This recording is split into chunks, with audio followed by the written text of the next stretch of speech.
Bienvenue. Aujourd'hui, on plonge dans un univers assez fascinant, celui des phénomènes psychiques. Et on le fait avec un guide un peu inattendu, l'astronome Camille Flammarion. Hmm. On va s'appuyer sur son livre de 1900, L'inconnu et les problèmes psychiques. Alors, imaginez un peu le truc.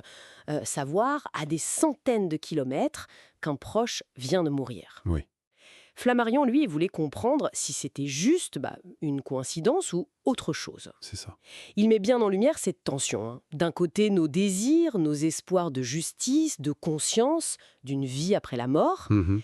et de l'autre, une science qu'il appelle positive, très axée sur le matériel, le mesurable, qui affirmait que tout s'arrête avec le cerveau. Voilà. Donc notre but ici, c'est de voir comment il a tenté d'appliquer la méthode scientifique, l'observation des faits, rien que les faits, à des sujets comme les apparitions, la télépathie, des choses jugées un peu fabuleuses. Oui, complètement. Son pari, c'était « je vais montrer que ces faits existent ». Carrément. Et c'était une sacrée audace pour son temps, hein. Faut bien voir que Flammarion, c'était pas juste un doux rêveur. Ah non? C'était un astronome reconnu, élève à l'Observatoire de Paris très jeune, dès 19 ans. Et ces questions psychiques, ça y travaillait depuis longtemps. Ah oui? Oui, il était membre de la Société parisienne des études spirites, dès 1861. Un cercle important à l'époque pour ses recherches un peu parallèles. D'accord. Et sa méthode, c'était vraiment, on part des faits constatés, inspiré par Bacon, en quelque sorte. Il reprenait la maxime de Laplace. Attention, nos sens sont limités, ils nous trompent.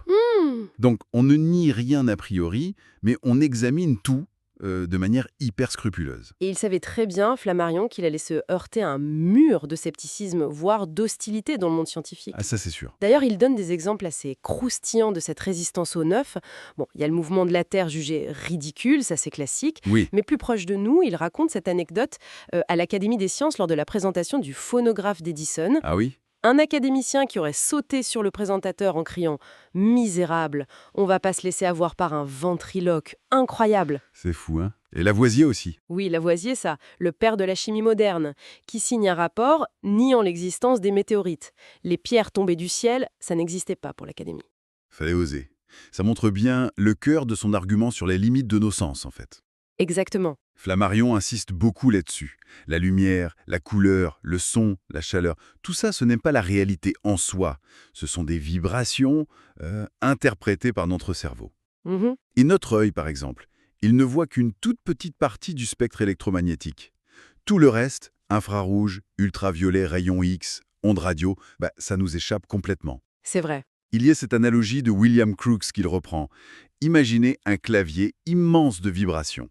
Le son, l'électricité, la chaleur, la lumière, ce sont juste quelques octaves. Et entre, il y a d'immenses zones inconnues, des blancs. C'est vertigineux comme idée. Carrément, nos sens nous donnent accès qu'à une version très, très filtrée de l'univers. L'inconnu d'hier, c'est la banalité de demain, finalement. C'est une belle perspective. Mais attention, hein, Flammarion n'était pas non plus un naïf, hein. Il mettait aussi en garde contre l'inverse, la crédulité. Ah oui, très important. Il rappelle l'histoire de la dent d'or, là, cet enfant au XVIe siècle. Des savants ont écrit des livres dessus avant de découvrir que c'était juste une feuille d'or collée. Oui.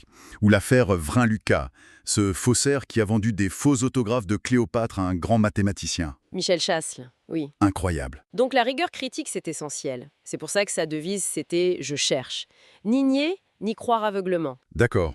Mais alors, comment il s'y est pris concrètement pour chercher dans ce domaine si glissant? Eh bien, pour commencer, il s'est focalisé sur un type de phénomène assez précis, ce qu'il appelait les manifestations télépathiques des mourants. C'est-à-dire, Ces cas où une personne vivante perçoit à distance, de façon très claire, et souvent au moment même, la mort d'un proche. ah oui, d'accord, pas des fantômes, là, mais des transmissions entre vivants, en quelque sorte. Voilà, au moment du passage.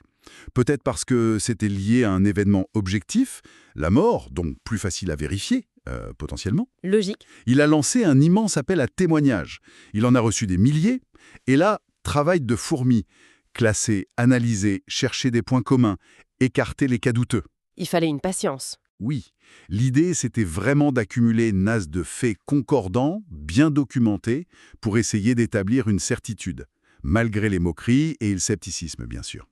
Il voulait fonder une science psychique. Donc, si on résume un peu, ce qu'on retient de Flammarion, c'est vraiment cette tentative assez pionnière pour l'époque d'utiliser les outils de la science, Observation, collecte de données, analyse critique. Mhm. Pour explorer ce grand inconnu psychique, ces forces invisibles, ces capacités de l'esprit qui semblent nous échapper, mais en partant des faits, sans idée préconçue, comme il disait. Tout à fait.